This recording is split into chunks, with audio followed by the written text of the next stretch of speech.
Bagarreuse, bagarreur, bienvenue à la bagarre. Aujourd'hui, on reçoit un combattant professionnel MMA, je dirais même plus un combattant de l'UFC. C'est 9 victoires, toutes avant la fin, 8 soumissions, un TKO et une défaite. Mais quelle défaite! Un combat qui est rentré dans les légendes du MMA français, mais du MMA tout court. On en discutera juste après. Ce combattant, vous savez qui il est, forcément vous le voyez à l'écran, c'est Benoît Saint-Denis. Saint-Denis, il est chez nous! Enchanté de te recevoir! Salut Jim, bah écoute, c'est un plaisir pour moi, pour l'ensemble des bagarreurs, des bagarreuses, bien sûr. Et jolie introduction, je sais pas quoi dire, merci. Non, mais franchement, c'est vraiment un honneur de t'avoir. On a tellement discuté.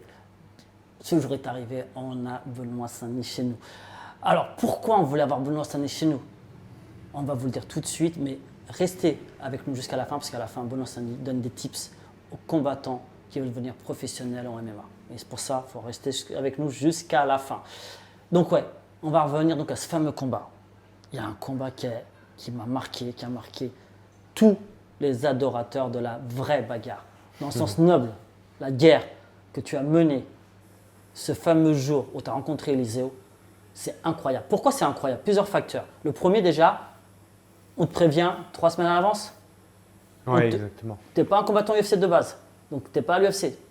Premier combat, 3 semaines à l'avance. Tu n'es pas dans ta catégorie, tu combats un top 15 de cette catégorie-là, et là, tu fais une guerre simplement magistrale. Le premier round, il est ce qu'il est, voilà, un round entre guillemets normal, où tu domines, etc. C'est ouf, kiff selon voilà, les points de vue. Deuxième, tu prends une rafale à un moment donné, mais ça on s'en fout, c'est pas ça l'important. L'important c'est ta réaction. Et à partir de ce moment-là, tu rentres dans l'histoire, simplement, et ce combat avec. Parce que ta réaction a montré une chose, c'est que tu as un mental tellement fort, c'est que tu fais reculer ton adversaire en plus. Et tu repars au troisième round et tu mets la même chose.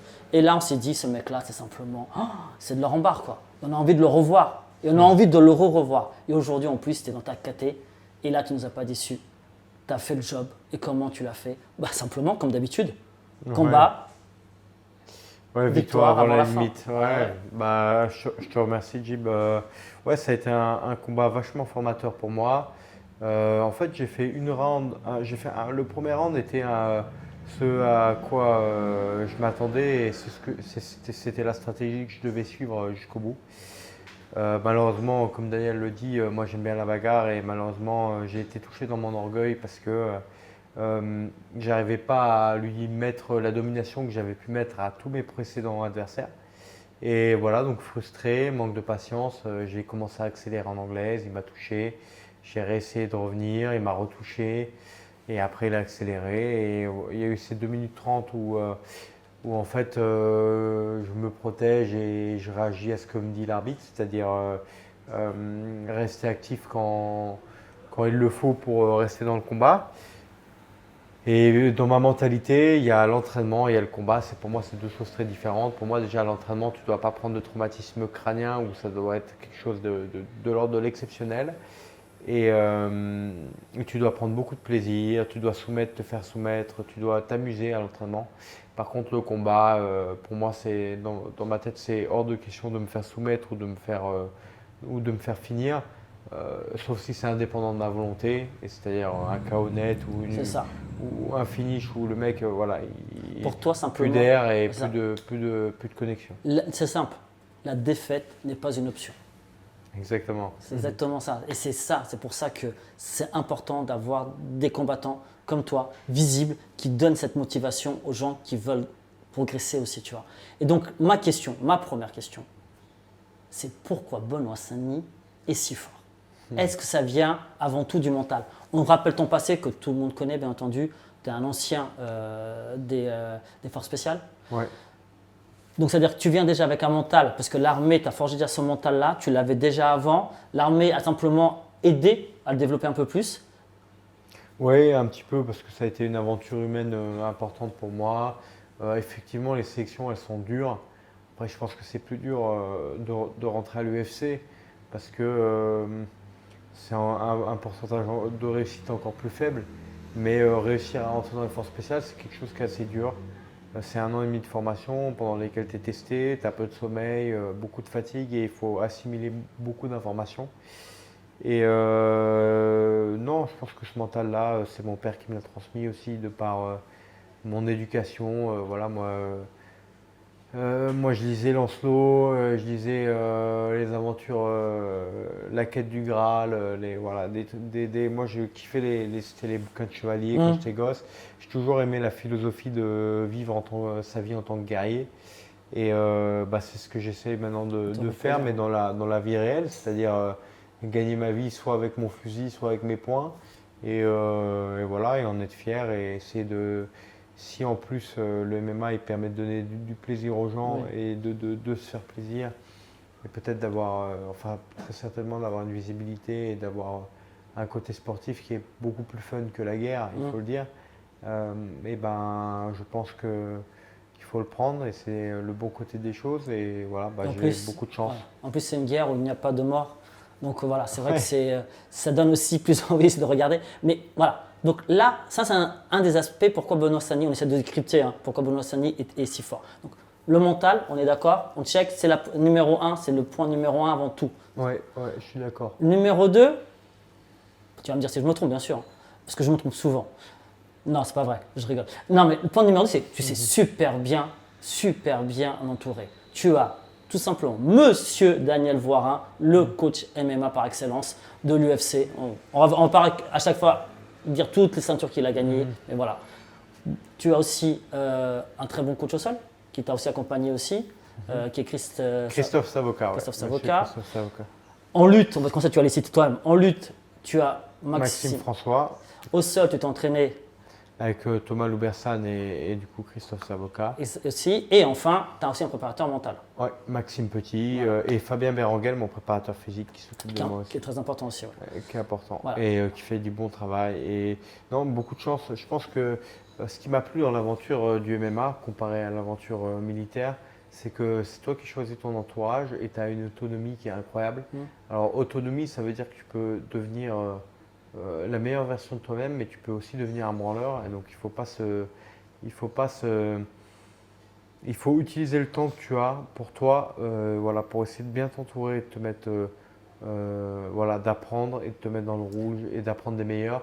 Et donc, head coach Daniel Warin, Christophe Savoca, Thomas Laubersan, Maxime François, Maxime Petit et Fabien Berenguel. Et là, c'est important ce que Et tu viens voilà, de dire. c'est des gens Ouais. importants pour moi. Et c'est important ce que tu viens de dire, c'est que tu viens de dire quelque chose qui est très important, c'est s'entourer des meilleurs.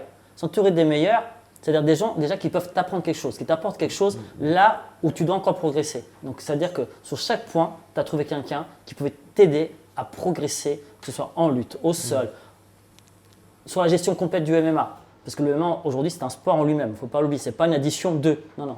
Il faut le penser de façon globale. Donc voilà. Donc tu as su t'entourer des meilleurs par rapport à ça. Et en plus, si on revient, tu peux simplement nous dire combien de temps de trajet tu fais par jour pour aller t'entraîner? Et ben, quand j'étais à Sens, je mettais 1h30 aller, 1h30 retour. Maintenant, je suis à 1h, 1h10. Voilà, moi, quand je vais à Créteil, ça monte à 1h30 Voilà. assez rapidement. Donc ouais, c'est beaucoup de sacrifices, hein. Surtout que l'essence, malheureusement, Ça a augmenté. ça a augmenté. Et voilà, maintenant, heureusement, j'ai un soutien qui me permet de venir à bout de mes contraintes financières.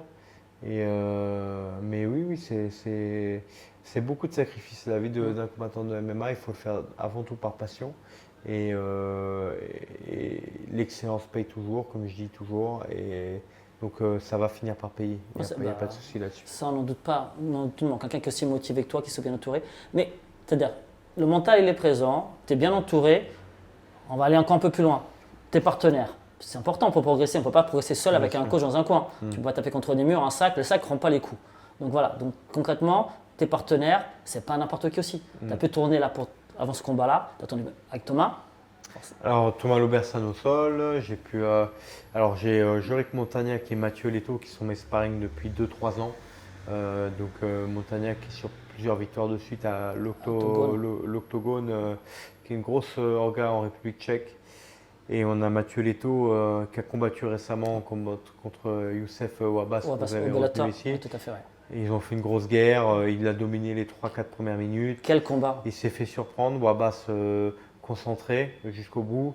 Donc voilà, Mathieu c'est un ami et je le souhaite, il va revenir fort Oui. parce qu'il a travaillé dur et tous les gains qu'il a eu en camp d'entraînement, je suis persuadé Voilà, le travail finit toujours par payer.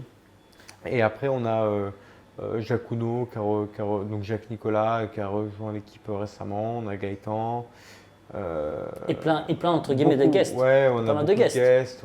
Il y a beaucoup de monde maintenant qui viennent régulièrement. Bah, en guest, j'ai eu l'honneur d'avoir Fares Viam, Ancien UFC. une grosse équipe de Lyonnais, dont Mathias Poiron et Calice, qui ont gagné tous les deux au MMA-GP. On a Michael Lebou, aussi ancien UFC, Fameux qui est Michael venu Lebou. s'entraîner avec nous. Donc non, j'ai la chance d'avoir un bon entourage, il y a un bon turnover à la salle. Donc voilà, maintenant il n'y a plus qu'à faire le travail pour être performant. Est-ce que c'est important d'avoir ce fameux turnover? Est-ce que c'est important d'avoir différents styles de combattants avec des forces différentes, des gabarits différents? Ouais, je pense que c'est important parce que s'entraîner tout le temps avec les mêmes personnes, bon, bah, c'est bien sûr c'est l'essentiel, hein. Tu peux faire 70% du taf comme ça, mais il va falloir quand même avoir un petit peu de variété pour essayer voilà, de te retrouver face à des questionnements et des situations un peu différentes de celles que tu vas retrouver avec les mêmes sparring continuellement. Donc voilà, on essaie de répondre encore, on essaie encore d'avancer un peu. Pourquoi Benoît Sani est-il si fort? Donc le mental, checké, entouré, checké, et maintenant les partenaires sont présents aussi. Mais est-ce que tout ça, ça suffit pour devenir si fort? Si je te dis, qu'est-ce qu'il faut en plus? Parce que ça, j'ai beaucoup, obligé, les gens qui sont en train de regarder qui disent, oui mais moi, je suis bien entouré, mais moi j'ai le mental, mais moi mon partenaire de club, il me va bien. Alors, qu'est-ce qui fait que ce petit plus encore que tu peux avoir? Bah, comme je disais, dans l'entourage, j'ai cité quand même beaucoup de personnes. Donc il y a beaucoup de spécialités dans le MMA. Il faut quelqu'un qui va vous apporter quelque chose en lutte, dans le sol, dans le pied-point, qui va réussir à mixer tout ça et en tirer quelque chose. Ça, c'est le head coach. Donc moi, j'ai voilà, le bonheur d'avoir Daniel qui est un head coach assez important. Ouais. Le t-shirt de la team. Les t-shirts Daniel Warin et puis j'ai Fabien Béranguel qui s'occupe de moi en prépa physique depuis pas mal de temps, pour qui j'ai beaucoup de respect, qui a toute ma confiance. Maxime Petit qui m'aide, qui me dépanne en prépa mentale. Alors, Vous allez me dire, ah bah tiens Benoît, est-ce qu'il a des problèmes mentaux? Pourquoi il a pas préparateur mental? Tout simplement pour faire de la visualisation à l'approche des fights. ça c'est important. Donc un préparateur mental, c'est pas un Ça, c'est psychologue, important. ne Non. confondez pas les deux. Un préparateur mental, c'est moi la visualisation, bah, c'est essayer de visualiser le fight, d'avoir une sensation de déjà vu en rentrant dans la cage, voilà, de me répéter les techniques dans ma tête, un peu dans une sorte de somnolence, de rêve. Voilà, c'est une méthode qui fonctionne, Pour vulgariser qui un existe peu, depuis longtemps. voilà, pour vulgariser un peu, c'est-à-dire quand on n'arrive pas en terrain inconnu. C'est-à-dire qu'on a l'impression déjà qu'on l'a déjà vécu ça et qu'on n'est pas en terrain hostile. Exactement. Donc tu as l'impression d'avoir déjà vu ce mec quelque part, peut-être d'avoir déjà fait des rounds avec lui. Et donc forcément, tu es moins dans l'inconnu, tu te sens plus à l'aise. Voilà, tout le monde n'en a pas besoin, il y en a qui n'en ont pas besoin. Ça peut être un petit plus comme un gros plus. Par contre, ne confondez pas avec un psychologue. Si vous avez vraiment si vous posez vraiment des grosses questions, pourquoi je fais ça, etc. Là, ça va être plus compliqué. Il va pouvoir vous aider, mais peut-être que le problème est un peu plus Oui. dense que ce qu'il n'est paraît. Mais ouais, donc en fait, c'est avoir une approche intelligente de son entraînement. Voilà, tout simplement. Est-ce que si je rajoute ces deux petits points que tu as, moi je pense en plus qu'un combattant lambda n'a pas, ça fait que tu es Benoît Sani, combattant à l'UFC professionnel avec autant de victoires. Si je dis que tu as en plus une envie que tout le monde n'a pas, parce que on en connaît des gars il commence à pleuvoir, ah je vais pas à l'entraînement, ah il fait froid, ah je vais pas à l'entraînement. Je suis rentré, je sens l'odeur de la bouffe, vas-y je vais rester à la maison, ah il y a un film, il y a une série, ah je vais pas sortir. Ça on sait. Oh le matin il faut se lever à 6h pour aller courir, ah il fait froid. Est-ce que voilà, cette envie-là, est-ce que ça fait pas toi aussi quelqu'un par rapport à d'autres qui l'ont pas forcément? Ouais, alors je pense que surtout au début, tu as une passion incroyable. Moi, je me rappelle quand j'étais dans mon appart à 500 balles à Antony, j'avais pas encore rencontré madame et je commençais mon aventure MMA. Tu fais tout à l'envie. Et puis après, avec le temps, tu as des responsabilités, qu'elles soient familiales ou professionnelles. Tu as une équipe qui croit en toi, des amis qui croient en toi. Tu as beaucoup de sources de motivation qui vont découler de tes résultats et de l'envie que tu auras apporté dans tes combats dès le départ. Et tout ça, c'est des forces qu'il faut utiliser ouais, pour rester régulier et pour rester rigoureux dans ses entraînements. Dernier petit point, encore une fois, tu me diras, est-ce que tu as aussi ce fameux esprit de killer, de tueur? Ça veut dire que toi, quand tu rentres dans la cage, clairement, il ne peut pas sortir de là droit sur ses pieds. Alors ouais, je sais pas si je la décrirais exactement comme ça, mais en tout cas ouais, quand je rentre dans la cage, déjà moi dans ma tête c'est ce mec-là peut pas gagner parce que c'est moi qui vais gagner. Donc la défaite elle est inacceptable. En fait pour moi je la sors de mon esprit comme si c'était quelque chose qui ne pouvait pas exister en fait. Ça fait pas partie de l'équation. Et après ouais clairement je vais tout mettre en œuvre pour faire mon récital et voilà, pour ressortir de la gagnant. Donc si ça passe par le détruire, ça sera le détruire. Si c'est une approche plus tactique, plus technique, bah, on fonctionnera comme ça. Mais en tout cas, réaliser la performance qui a été envisagée et mise en place par moi et mon équipe. D'ailleurs, on le voit bien quand tu combats justement contre Eliseo, ou là quand tu combats là, tu prends ce coup de jeu, tu as encore la marque ici. C'est que ouais, c'est que peu importe ce qui t'arrive, tu lâches pas, tu lâches pas, tu lâches pas, tu lâches pas. Voilà. Ouais, bah, je pense que ça, c'est important hein, pour tous les combattants. Il y en a beaucoup qui. Alors, il y a une expression que moi je trouve aberrante et bon, c'est Daniel qui me l'a fait remarquer. Hein, c'est entraînement difficile, guerre facile. En fait, c'est entraînement difficile, guerre difficile. Sauf que plus tes entraînements sont durs, plus tu vas être dans un terrain connu. Euh, en fait, dans la cage, ça ne sera jamais facile. Hein. Même contre un adversaire qui est un peu en dessous de vous, lui, il va donner toute son énergie pour résister. Il va faire des choses qu'on ne fait peut-être pas à l'entraînement et qui fait qu'il faut être prêt à ce que ça se passe comme ça. Ouais. Et ouais, donc ouais, cette mentalité-là, elle est importante. Et tu l'as depuis le début. Pourquoi je dis ça? Daniel Vara, donc ton coach, nous a raconté une petite anecdote. Dès ton premier combat, tu affrontes un géant, un monstre. Tu ne savais pas qui t'allais affronter. La pesée, elle a eu lieu. Tu ne vois que la photo des pieds. Et là, on te dit, non, t'inquiète, le mec fait ton poids, le mec tranquille. Tu arrives dans la cage, tu l'avais jamais vu. Là, tu vois un mec, c'est un Golgoth, 2 mètres de haut. Il doit peser 20 kg de plus que toi. Qu'est-ce que tu te dis? Rien à faire, pas de souci. Tu y vas et soumission. Donc déjà, ça montre voilà. Tu aurais pu se dire, waouh, qu'est-ce que c'est que ça? Bah non, c'est pas ça. J'ai pas signé pour ça. C'est pas lui que je dois affronter. Moi, on m'a dit, c'est un mec de ma catégorie, c'est un mec. Non, non, là, et toi, tu t'es dit, non, bah non, je suis là, je fais le job. Ouais, c'est rigolo, c'est une sacrée anecdote, mais ouais, alors là, Daniel aussi a utilisé ses talents de coach, c'est-à-dire que quand il y a des soucis logistiques, on va appeler ça comme ça, il ne faut pas mettre au courant son combattant pour pas qu'il se pose de questions.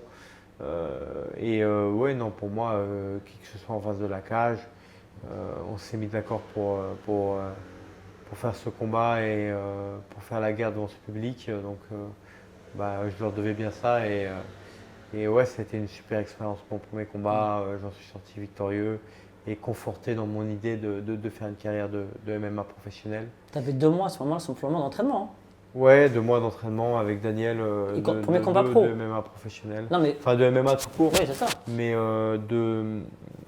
j'avais déjà fait les sélections pour le Venom Training Camp auprès de Daniel. Mais oui, oui. Non, mais c'est important.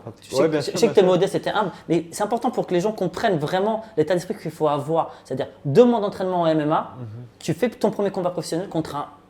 Ah, c'était David contre Goliath. Ouais. Voilà. Non, mais c'est important vraiment pour Oui, que oui, les gens. Voilà. bah, les gens ils trouveront ça sur l'Instagram, les photos de ce combat. Allez regarder. C'est vrai que c'était un peu impressionnant, mais ouais, il faut savoir où tu mets les pieds et si tu as envie de le faire ou pas. Donc, à un moment donné, il ne faut pas se chercher des excuses. Ah, le poids, le truc, le machin. Ça, c'est des choses qui vont arriver au très haut niveau. Quand vous êtes dans du peaufinage de votre carrière, c'est un stade peut-être où je suis moi, mais c'est un stade, si dès le premier combat, la moindre anomalie vous convient pas, c'est pas possible. Vous pouvez pas faire carrière parce que même à l'UFC, il y a encore des fois des dingueries qui arrivent. Donc, regardez récemment Oliveira, soi-disant qu'il ne fait pas le poids, je pense qu'il y avait un problème avec la balance. on t'annonce tu vas combattre mais tu n'auras pas ta ceinture dans tous les cas. C'est des trucs qui peuvent déstabiliser certains. Donc le MMA, ça reste un milieu particulier et ça reste encore un sport vachement neuf. Donc vous attendez pas à ce que ce soit carré à 100% à chaque fois. Il y aura toujours des anomalies, donc il faut être prêt aussi à s'adapter rapidement et à répondre présent. Donc voilà, vous entendez des très très bons conseils venus de Benoît. Et on va rester sur cette continuité-là de très bons conseils. De quoi aurait besoin aujourd'hui un combattant amateur MMA s'il veut devenir professionnel? Quels seraient les conseils, les tips que toi, Benoît Saint-Denis, en étant passé par là, qu'est-ce que tu pourrais donner aux jeunes qui arriveraient, qui auraient envie de devenir pro? Alors moi, le circuit amateur, il n'a pas duré longtemps. C'est pas que je le regrette pas vraiment, mais aujourd'hui, je pense que avant c'était très compliqué d'avoir des combats amateurs en France. Aujourd'hui, il y a la Belgique, le Luxembourg, la France qui proposent ça en pagaille. Je pense que si c'était à refaire, j'aurais fait une année complète d'amateur. Peut-être pas plus. Des fois, il y a des gens qui s'entêtent trop en amateur. Je pense que 5, 6, 7, 8 combats en amateur, c'est déjà bien. C'est déjà pas mal. C'est déjà largement suffisant. Après, tout dépend de chacun. Des fois, si quelqu'un qui est très très jeune, peut-être je lui conseillerais de continuer plus longtemps.